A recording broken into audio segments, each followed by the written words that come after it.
आज आपके साथ कपड़े धोने का एक ऐसा तरीका शेयर करूंगी जो कि आज से पहले आपने बिल्कुल भी नहीं देखा होगा, जिसे देखकर आप चौंक जाएंगे। आपके कपड़ों के सभी तरह के ज़िद्दी से ज़िद्दी दाग बहुत ही आसानी से साफ़ हो जाएंगे।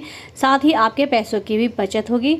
और इस वीडियो में बहुत सारे ऐसे टिप्स एंड ट्रिक्स हैं जो कि आपकी डेली लाइफ के कामों को आसान बनाएंगे और आपकी मनी और टाइम दोनों ही सेविंग होगी। तो वीडियो को बिना स्किप करे आपको लास्ट तक ज़रूर देखना है, जिससे इस वीडियो के सारे बेनिफिट आपको मिल सके। तो चलिए स्टार्ट करते हैं आज की वीडियो। हेलो एवरीवन, कैसे हैं आप सब लोग? आई होप आप सब बहुत ज़्यादा अच्छे होंगे। हम में से बहुत सारे लोग ऐसे होते हैं जिनके घर में छोटे छोटे बच्चे होते हैं और उनके बच्चे फीडर वगैरह पीते हैं, तो उन घरों में इस तरह के निपल ज़रूर पाए जाते हैं। कई बार क्या होता है कि ये निपल रखे रखे एक्सपायर हो जाते हैं या फिर इनको लॉन्ग टाइम हो जाता है, तो हम इनको यूज़ नहीं करते हैं। आज मैं आपको इनका एक बहुत अच्छा रीयूज़ आइडिया बताऊंगी, आपको बहुत ज़्यादा पसंद आएगा। सबसे पहले आपको इसके छोटे छोटे पीस कर लेने हैं। छोटे छोटे पीस करने के बाद आपको सुई लेनी है और सुई आप जैसे इसके अंदर लगाएंगे ना, अपने आप ही इसके अंदर एक छोटा सा होल हो जाएगा। अब आपको क्या करना है, जो भी आपके पास इस तरह के ईयरिंग्स पड़े हुए हैं जिनके लॉक खो गए हैं, कई बार हमारे पास ऐसे बहुत सारे ईयरिंग्स इकट्ठे हो जाते हैं जिनको हम पहन नहीं पाते क्योंकि हमारे जो लॉक होते हैं ईयरिंग्स के वो ख़राब हो जाते हैं या फिर खो जाते हैं। तो ये जो मैंने आपको छोटे छोटे पीस कट करके दिखा है, आप इन्हें एज ए लॉक भी यूज़ कर सकते हैं और बहुत ही अच्छा ये वर्क करते हैं। आपके कानों में चुभेंगे भी नहीं, आपको हार्ड भी नहीं लगेंगे। और जिस तरह से ईयरिंग्स के लॉक वर्क करते हैं, ये सेम ऐसे ही वर्क करता है। तो देखिए यहाँ पर मैंने अपने एक ईयरिंग्स के अंदर इस लॉक को डालकर दिखा और आप देख सकते हैं कि हिलाने पर भी ये लॉक नहीं निकल रहा है। अब देखिए मैं अपने बच्चे के कान में ईयरिंग्स पहनाऊंगी और उसके बाद ना मैं ये लॉक आपको लगाकर दिखाऊंगी। आप खुद देखेंगे कि कितना अच्छा ये वर्क करता है। तो यहाँ पर मैं आपको लाइव रिजल्ट दिखाऊंगी। देखिए मैंने अपनी बच्ची के कान में ईयरिंग्स डाल दिया है और उसके बाद मैंने यही वाला लॉक इस ईयरिंग्स में लगा दिया है और आप देख सकते हैं बहुत ही अच्छे तरीके से जो ईयरिंग्स है ये इस लॉक में फिक्स हो गया और ये बिल्कुल भी नहीं हिल रहा है। तो आप भी इस तरह से अपने घर में पड़े हुए, अगर आपके घर में इस तरह के निपल हैं तो आप उनको एज ए लॉक भी यूज़ कर सकते हैं। और मैंने देखिए मेरे पास जितने भी ईयरिंग्स के लॉक नहीं हैं, मैंने इन सभी में इन्हीं लॉक का यूज़ किया है। तो आई होप आपको ये वाली टिप पसंद आएगी। बढ़ते हैं नेक्स्ट टिप की तरफ। आज इस क्रेयॉन्स का मैं आपको बहुत ही ज़बरदस्त एक हैक बताऊंगी जो कि आपको बहुत ज़्यादा पसंद आएगा। सबसे पहले आपको इस तरह का कोई भी एक मोमी कलर ले लेना है और कलर जो आपको लेना है उसके ऊपर रैपर ज़रूर होना चाहिए, यानी कि उसके ऊपर जो कवर होता है ना वो ज़रूर होना चाहिए। अब देखिए हम इसको एज ए कैंडल भी यूज़ कर सकते हैं। कई बार ऐसा होता है हमारे घर में लाइट चली जाती है और हमारे पास मोमबत्ती वगैरह भी नहीं होती है, तो उस टाइम पर आप इस हैक को यूज़ कर सकते हैं। और देखिए बहुत ही अमेजिंग ये वर्क करता है। आपको सिर्फ एक कलर लेना है और उस कलर के ऊपर रैपर ज़रूर होना चाहिए और इस तरह से आप इसको कैंडल की तरह यूज़ कर सकते हैं। देखिए मैंने लाइट्स ऑफ करके भी आपको दिखाया है कि किस तरह से आप एक कलर को एक मोमबत्ती की तरह यूज़ कर सकते हैं। तो आई होप आपको ये वाला छोटा सा हैक भी बहुत ज़्यादा पसंद आएगा। बढ़ते हैं नेक्स्ट टिप की तरफ। हम में से बहुत घरों में इस तरह के वाइप्स यूज़ किए जाते हैं। आज मैं आपको इन वाइप के जो लिड होते हैं ना, इसका बहुत ही ज़बरदस्त आपको एक हैक बताऊंगी, आपको बहुत ज़्यादा पसंद आएगा और स्पेशली आपका जो किचन है ना, किचन के काम में आपको बहुत ज़्यादा ये हेल्प करेगा। सबसे पहले आपको वाइप के कवर को इस तरह से निकाल लेना है। निकालने के बाद आपको कोई भी ग्लू ले लेना है। यहाँ पर मैंने ग्लू गन की हेल्प से इसके ऊपर ग्लू लगा लिया है। अब ग्लू लगाने के बाद आपके किचन का जो लोअर कैबिनेट होता है वहाँ पर आपको इसको लगा देना है, यानी कि आपकी जो किचन स्लैब है, स्लैब के नीचे वो जगह जहाँ पर हम बर्तन रखते हैं ना, वहाँ पर आपको इस तरह से उसकी गेट के ऊपर इसको लगा देना है। अब इसके बाद आपको क्या करना है, आपको एक पॉलीथीन लेनी है और पॉलीथीन का जो हैंडल होता है वो आपको इस तरह से इसके अंदर डालना है और इस वाइप को आपको इस तरह से बंद कर देना है। करने के बाद अब आपका जो दरवाज़ा है आप उसको बंद कर दीजिए और उसके बाद ये बहुत ही अच्छा आपका एक डस्टबिन बनकर रेडी हो जाएगा। बहुत बार जब हम किचन में काम करते हैं, हम सब्ज़ी वगैरह काटते हैं, तो उनके बहुत ज़्यादा छिलके हो जाते हैं और वो स्लैब पर इकट्ठे हो जाते हैं, जिससे कि हमारी स्लैब ना गंदी हो जाती है और जल्दबाजी में हम जब उसको साफ़ करते हैं ना तो हमें बहुत ज़्यादा हमारे काम बढ़ा हुआ लगता है। तो आप इस तरह से जब भी अपनी किचन में खाना वगैरह बनाएं तो आपको क्या करना है, आपको सिर्फ इस लिड के अंदर एक पॉलीथीन लगा लेनी है। उसके बाद जो भी आपका किचन काउंटर टॉप का कूड़ा होगा वो आप इसके अंदर इकट्ठा कर लीजिए। उसके बाद जब आपका काम हो जाता है तो आप इसको डस्टबिन में डाल दीजिए। तो इससे जो आपका काम है वो बहुत ज़्यादा आसान हो जाएगा। आपकी किचन के अंदर मैस भी नहीं होगा, आपकी किचन स्लैब भी बिल्कुल साफ़ रहेगी। तो आई होप ये छोटी सी टिप भी आपको बहुत ज़्यादा पसंद आई होगी। बढ़ते हैं नेक्स्ट टिप की तरफ। तो देखिए, हम सभी के घर में इस तरह की बेकार बॉटल्स पड़ी होती हैं। आज मैं इस बॉटल का आपको बहुत अच्छा रीयूज़ आइडिया बताऊंगी। तो ये मेरी ना ऑयल की बॉटल है और ये ख़राब हो चुकी है, काफ़ी टाइम इसको हो गया था, और ये ग्लास की बॉटल है।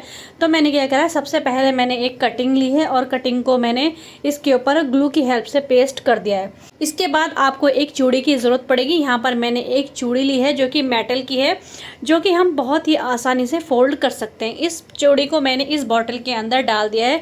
डालने के बाद मैंने क्या करा है, इसका जो पीछे वाला हिस्सा है ना, इस बॉटल को मैंने घुमाया और इस तरह से इस चूड़ी को अच्छे से इस बॉटल के अंदर एडजस्ट कर दिया है। क्योंकि मेटल की चूड़ी तो बहुत ही आसानी से एडजस्ट हो जाएगी और इसके अंदर फिक्स हो जाएगी, जैसे कि आप वीडियो में देख रहे हैं। उसके बाद मैंने इस बॉटल के अंदर पानी भर दिया है। पानी भरने के बाद अब ये एक बहुत ही ज़बरदस्त प्लांटर हमारे लिए बन चुका है। यहाँ पर आप कोई भी अपनी मनपसंद का कोई भी प्लांट इसके अंदर लगा लीजिए और उसके बाद आप इसे दीवार पर कहीं पर भी हैंग कर सकते हैं, क्योंकि हमने इस बॉटल के अंदर चूड़ी को फिक्स करा है, जिससे कि इसकी हेल्प से आप इसको कहीं पर भी आराम से हैंग कर सकते हैं। देखिए, यहाँ पर मैं आपको पास से भी दिखाऊंगी कि किस तरह से मैंने इस हुक के अंदर इस बॉटल को हैंग कर दिया है, और इस बॉटल के अंदर पानी भी भरा हुआ है और ये बहुत ही अच्छे तरीके से यहाँ पर हैंग हो गई है और दीवार पर भी लटकी हुई है। बहुत ज़्यादा प्यारी लग रही है। आप इसे अपने घर की किसी भी दीवार पर लगाएंगे तो आपकी दीवार बहुत ज़्यादा प्यारी लगेगी। आप अपने हिसाब से इसको और अच्छे तरीके से डेकोरेट कर सकते हैं। तो आप अपने घर में पड़ी हुई बेकार बोतलों को फेंकने के बजाय इस तरह से उनका प्लांटर बना लीजिए। और अगर आपका घर छोटा है, प्लांटर रखने की जगह नहीं है, तो आप इस तरह से दीवार पर इनको हैंग कर लीजिए, जो कि बहुत ही ज़्यादा प्यारी लगती है और आपका घर भी बहुत ज़्यादा खूबसूरत लगता है। तो आई होप ये वाला हैक भी आपको बहुत ज़्यादा पसंद आएगा। बढ़ते हैं नेक्स्ट टिप की तरफ। सबसे पहले आपको एक बड़े साइज़ की थाली या फिर एक बड़े साइज़ की प्लेट ले लेनी है। उसके बाद आपको इसके ऊपर कोई भी कुकिंग ऑयल लगा लेना है। तो देखिए, यहाँ पर मैंने कुकिंग ऑयल इसके ऊपर अच्छे तरीके से लगा लिया है। अब मैं आपको बताऊंगी एक ज़बरदस्त हैक जो कि आपको बहुत ज़्यादा पसंद आएगा। देखिए, कई बार ऐसा होता है हमारे घर में चावल वगैरह होते हैं या फिर कोई भी दाल वगैरह होती है या फिर कोई भी ऐसी चीज़ खाने पीने की जिसको हम छानते हैं, तो उसके अंदर से ना बहुत बार ऐसा होता है कि उसके अंदर कीड़े हो जाते हैं, और जब हम छानते हैं तो वो कीड़े जब नीचे गिरते हैं तो चलने लगते हैं और वो पूरे घर में फैल जाते हैं। तो देखिए, यहाँ पर मैंने फर्श के ऊपर चावल को छाना है और आप देख सकते हैं कि इसके अंदर से जो कीड़े निकले हैं ना, वो कोई इस डायरेक्शन में जा रहा है और कोई उस डायरेक्शन में जा रहा है। तो इससे क्या होगा, ये आपके पूरे घर में फैल जाएंगे और आपके लिए ना सफाई का बहुत ज़्यादा काम पड़ जाएगा और ये आपके घर के सभी सामानों में भी घुस सकते हैं। तो यहाँ पर मैं आपको एक छोटा सा हैक बताऊँगी। आपने जिस थाली या जिस प्लेट के ऊपर ऑयल लगा है, आपको उसके ऊपर ही चावल को छानना है। इससे क्या होगा, जो भी कीड़ा निकलेगा ना, वो इस ऑयल लगी हुई थाली से चिपक जाएगा और चिपकने के थोड़ी देर बाद ही वो अपने आप ही मर जाएगा। तो आप देख सकते हैं इस प्लेट के ऊपर कितने सारे कीड़े यहाँ पर आकर चिपक गए हैं और चिपकने के बाद वो थोड़ी देर बाद ही मर गए हैं। तो आई होप आपको ये छोटा सा हैक भी पसंद आएगा। बढ़ते हैं नेक्स्ट टिप की तरफ। तो यहाँ पर मैं आपको एक सिंपल बेडशीट को एक इलास्टिक वाली बेडशीट में बदल कर दिखाऊंगी और मैं आपको बनाना सिखाऊंगी कि किस तरह से आप एक सिंपल बेडशीट को एक इलास्टिक वाली बेडशीट बना सकते हैं। तो सबसे पहले जो भी आपके बेड का गद्दा है, आपको उसकी ऊंचाई नाप लेनी है। जैसे कि अगर आपके गद्दे की ऊंचाई 6 इंच है, तो आपको चादर के कोने की जो नीचे वाला सिरा है, जैसे कि आप वीडियो में देख सकते हैं, 6 इंच ही आपको उसकी लंबाई रखनी है और 6 इंच ही आपको इस तरह से चौड़ाई रखनी है। जैसे कि आप वीडियो में देख रहे हैं, आपको सेम ऐसे ही करना है।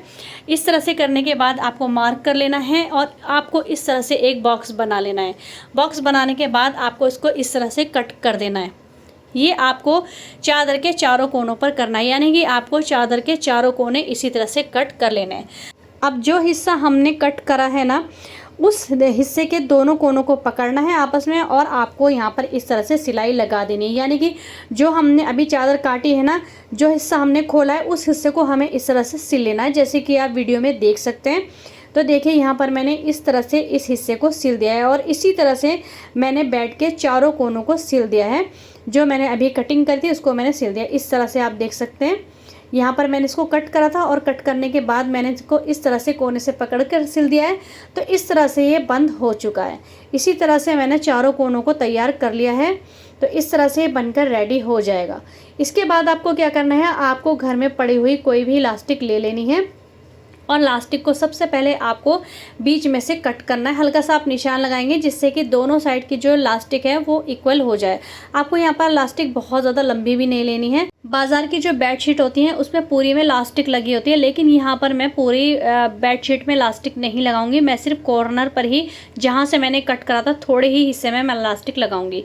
तो देखिए मैंने लास्टिक को इस तरह से पहले बीच में से निशान लगाया, उसके बाद मैंने दोनों साइडों में बराबर बराबर इस लास्टिक को इस तरह से सिल दिया है। उसके बाद मैंने जो हमारी चादर है उसके चारों कोनों पर मैंने इसी तरह से इस लास्टिक को लगा दिया है। यानी कि पहले जो हमने कट करा था पहले हमने उसको सिला है, उसके बाद सिले हुए हिस्से के ऊपर मैंने इस लास्टिक को लगा दिया है। आप चाहे तो आप लास्टिक को डबल फोल्ड करके भी लगा सकते हैं, मैंने इसको सिंपली ऐसे ही लगा दिया है। तो हमारी बेडशीट रेडी है। अब मैं इसको बिछा कर दिखाऊंगी कि कितने अच्छे तरीके से हमारे बेड के ऊपर फिट हो चुकी है। तो देखिए यहाँ पर मैंने इसको बिछाया और बहुत ही अच्छी तरीके से फिट हो गई है हमारे गद्दे के ऊपर, और ये कहीं से भी नहीं हिल रही है, एकदम से फिक्स आई है। इस तरह से आप इसको बहुत ही आसानी से बना सकते हैं। और देखिए यहाँ पर बच्चे भी इसके ऊपर खेल रहे हैं तो चादर टस से मस नहीं हो रही है। तो इस तरह से आप एक सिंपल बेडशीट को इलास्टिक वाली बेडशीट बना सकते हैं। आई होप ये टिप भी पसंद आएगी। बढ़ते हैं नेक्स्ट टिप की तरफ। आज मैं आपको बताऊंगी आप किस तरह से अपने घर के गंदे से गंदे कपड़ों को चमका सकते हैं। बहुत ही आसान तरीका है, बहुत ही आसानी से आप गंदे से गंदे कपड़े को साफ़ कर सकते हैं। आपका कपड़ा एकदम से साफ़ हो जाएगा, उसके अंदर की स्मेल भी निकल जाएगी और सारे दाग भी निकल जाएंगे। और ये तरीका बहुत ज़्यादा आसान है और इससे आपका कपड़ा बिल्कुल सेफ़ रहेगा, किसी भी तरह से आपका कपड़ा ख़राब नहीं होगा। क्योंकि बहुत सारे लोग फिर ये कमेंट करते हैं कि इससे कपड़ा ख़राब हो जाएगा, कलर ख़राब हो जाएगा। ना ही इससे आपके कपड़े का कलर ख़राब होगा, ना ही इससे आपका कपड़ा ख़राब होगा। तो देखिए यहाँ पर आप इस शर्ट की हालत देख सकते हैं। ये टी शर्ट बहुत ज़्यादा गंदी हो रही है, इसका कॉलर भी कितना ज़्यादा गंदा है और आगे से पीछे से भी बहुत ज़्यादा गंदी हो रही है। तो चलिए मैं आपको बताती हूँ तरीका। सबसे पहले आपको एक बर्तन लेना है, उसके बाद आपको लेना है ये वाला देसी साबुन। ये आपको आपके घर के पास की किसी भी शॉप पे बहुत ही आसानी से मिल जाएगा। अब मैंने क्या करा है, मैंने इस साबुन को लेने के बाद इसको अच्छे से मैंने ग्रेट कर लिया है। ग्रेट करने के बाद आप चाहें तो आप इसे धूप में रखकर सुखा सकते हैं, उसके बाद आप मिक्सी में इसका पाउडर बना सकते हैं। यहाँ पर मैं आपको ऐसे ही करके दिखा रही हूँ। तो यहाँ पर मैंने सबसे पहले 2 चम्मच ये देसी साबुन जो मैंने ग्रेट करा था ये ले लिया है। इसके बाद अब हमें इसके अंदर कुछ चीज़ें ऐड करनी है। इसके बाद मैंने यहाँ पर लिया है कपड़े धोने वाला सोडा। खाने वाला मीठा सोडा नहीं है, ये कपड़े धोने वाला सोडा है। 1 चम्मच मैंने इसके अंदर सोडा डाला है और उसके साथ ही मैंने 1 चम्मच यहाँ पर डाला है बोरेक्स पाउडर। जी हाँ, ये मैंने बोरेक्स पाउडर इसके अंदर डाला है। अब इन तीनों चीज़ों को आपको बहुत ही अच्छे तरीके से मिक्स कर देना है। मिक्स करने के बाद आपको एक बर्तन में लेना है पानी अगर आप चाहे तो आप हल्का गर्म भी ले सकते हैं। उसके बाद इस सारे मिक्सचर को आपको पानी के अंदर डाल देना है और डालने के बाद आपको साबुन को अच्छे तरीके से पानी के अंदर मेल्ट करना है। आप चाहें तो आप पहले पानी गर्म करके उसके अंदर साबुन मेल्ट करके तब कपड़े के अंदर इस पानी को डाल सकते हैं। मैंने इसको ऐसे ही डाल के आपको दिखाया है। तो यहाँ पर मैं आपको एक चीज़ और बताऊँगी, जब आप इस तरह से कपड़े को धोएंगे या फिर डिप करेंगे तो इसके अंदर झाग नहीं होंगे, ज़्यादा झाग नहीं होंगे। कभी आप सोचे कि इसके अंदर तो झाग नहीं हो, लेकिन झाग हो या फिर ना हो आपका कपड़ा एकदम से चमक जाएगा। तो यहाँ पर देखिए मैंने इस टी शर्ट को इसके अंदर कम से कम आधे घंटे के लिए छोड़ दिया था। अब देखिए ये जो मैंने साबुन ग्रेट करा है, यहाँ पर मैंने इसको आपको इसलिए ऐसे ही करके दिखा दिया है। अगर आप इसको बना रहे हैं तो आपको क्या करना है, आप इसको पहले सुखा सकते हैं। सुखाने के बाद आप इसको पाउडर करके रख लीजिए और जो दोनों चीज़ें मैंने आपको बताई हैं, कपड़े धोने वाला सोडा और बोरेक्स पाउडर, वो भी आप इसके अंदर बराबर बराबर मात्रा में मिला लीजिए और इसका पाउडर बनाकर रख लीजिए। आपको इसके अंदर किसी भी तरह का कोई भी सर्फ वगैरह मिलाने की ज़रूरत नहीं है, ये अपने आप में काफ़ी है। इससे आपके कपड़ों के जितने भी ज़िद्दी से ज़िद्दी दाग होंगे सब निकल जाएंगे और आपके कपड़े को किसी भी तरह का हार्म नहीं होगा और कपड़े की स्मेल भी इससे निकल जाएगी। तो देखिए यहाँ पर मैंने इस टी शर्ट को ना आधे घंटे के लिए छोड़ दिया था। आधा घंटा छोड़ने के बाद अब ये जो पानी बचा ना, इसके अंदर आप और भी कपड़े धो सकते हैं। मैंने यहाँ पर सिर्फ आपको एक टी शर्ट ही यहाँ पर धोकर दिखाई है। ये पानी फेंकना नहीं है, इसके अंदर आप बहुत सारे कपड़े भी धो सकते हैं। तो देखिए उसके बाद मैंने टी शर्ट ली है। अभी मैंने इसको जस्ट भिगोया ही था और आप देख सकते हैं कि भिगोने से ना इसके अंदर से कितनी ज़्यादा गंदगी ना अपने आप निकल चुकी है। उसके बाद मैंने यहाँ पर इसको थोड़ा सा रगड़ा है और रगड़ने के बाद मैं आपको दिखाऊंगी कि किस तरह से हमारी जो टी शर्ट है वो साफ़ हो चुकी है। अब बहुत सारे लोगों के माइंड में चल रहा होगा कि इस साबुन से हम ऐसे ही कपड़े धो लेंगे, हमें इसको ऐसे ग्रेट करने की कोई भी ज़रूरत नहीं है। तो आप इस साबुन से भी कपड़े धो सकते हैं, इससे बहुत अच्छा रिजल्ट मिलता है। लेकिन अगर आप इस साबुन के साथ ये दोनों पाउडर मिलाते हैं तो ये इतना ज़बरदस्त काम करता है कि आप खुद अमेज़्ड हो जाएंगे। और ये नहीं कि आपको इसके जो हल्के कपड़े हैं उससे भी आप धो रहे हैं, हल्के गंदे हैं उनको भी आप ऐसे ही धो रहे हैं, उनको आप अपने सिंपल डिटर्जेंट से धो सकते हैं। लेकिन जो आपके कपड़े हैं जिनके अंदर बहुत ज़्यादा दाग है, बहुत ज़्यादा गंदे हैं, अगर आप इस तरह से धोएंगे तो आपकी मेहनत ज़ीरो हो जाएगी। तो देखिए यहाँ पर मैंने इस टी शर्ट को रगड़ कर धोकर साफ़ पानी से धो के और आप देख सकते हैं कि अभी इस टी शर्ट के अंदर कितने दाग थे, कितना सब कुछ था, और ये एकदम से साफ़ हो गई है, चमक गई है। अब मैं इसको आपको सुखा कर भी दिखाऊंगी। अभी मैंने इसके अंदर से सिर्फ पानी निकाला, धोया, पहले मैंने इसको रगड़ा, फिर धोकर पानी निकाल कर मैंने आपको दिखाया। और आप देख सकते हैं अभी भी ना पानी इसके अंदर से टपक रहा है। तो देखिए यहाँ पर बहुत ही अच्छे तरीके से हमारी जो ये शर्ट है, टी शर्ट है, बहुत अच्छे तरीके से साफ़ हो चुकी है। आप इस तरह से अपने घर के गंदे से गंदे कपड़ों को साफ़ कर सकते हैं। कपड़े पे कैसा भी दाग हो, सब दाग इससे निकल जाएगा। अब देखिए मैं इसको आपको सुखा कर दिखाऊंगी। तो यहाँ पर जो हमारी टी शर्ट है वो बहुत ही अच्छे तरीके से सूख चुकी है। और अब आप इसको चेक करिए, इसका कॉलर चेक करिए। अभी जब मैंने आपको पहले दिखाया था तो इसके कॉलर पे बहुत ज़्यादा गंदी थी, इसके शोल्डर पे बहुत ज़्यादा गंदी थी, आगे की साइड भी बहुत ज़्यादा गंदी होती है टी शर्ट। और आप देखिए हमारी टी शर्ट एकदम से चमक गई है, साफ़ हो गई है और बिल्कुल न्यू जैसी हो गई है। तो इस तरह से आप अपने गंदे से गंदे कपड़ों को बहुत ही आसानी से साफ़ कर सकते हैं। आई होप आज की सारी वीडियो, सारी टिप आपको बहुत ज़्यादा पसंद आई होगी। अगर वीडियो थोड़ी भी पसंद आती है तो चैनल को सब्सक्राइब करिएगा, वीडियो को लाइक करिएगा, ज़्यादा से ज़्यादा शेयर करिएगा फ्रेंड के साथ, फैमिली मेम्बर्स के साथ। मिलेंगे नेक्स्ट वीडियो में, तब तक अपना ख्याल रखिएगा। बाय।